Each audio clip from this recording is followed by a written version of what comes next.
Thought that we Caucasians came from the Caucasus Mountains in the steppes of Russia. Well, according to this tradition, the white race came from Africa too. So we all came from Africa.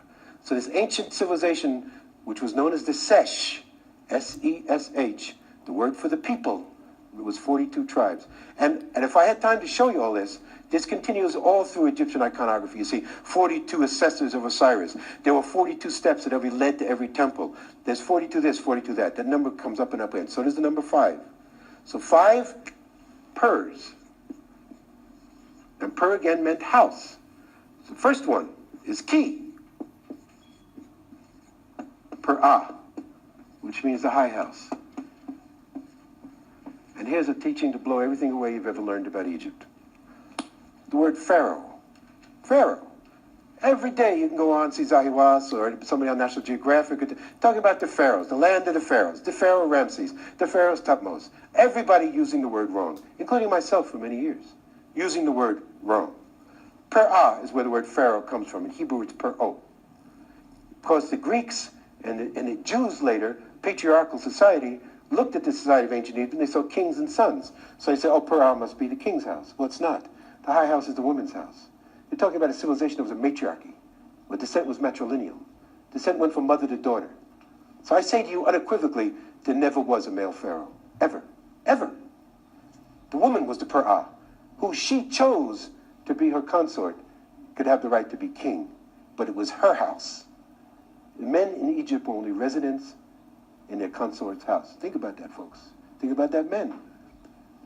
And this, I mean, I could go on and on. There's a lot of books on this subject. If you want more information about the matriarchal, there's a lot of people who have written about it. So that's number 1, pharaoh. Throw it out. It doesn't mean male king.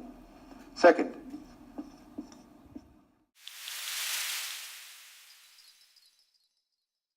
and there he is, Abdel Hakim himself. This is at a site where unfortunately, we don't take tourists anymore.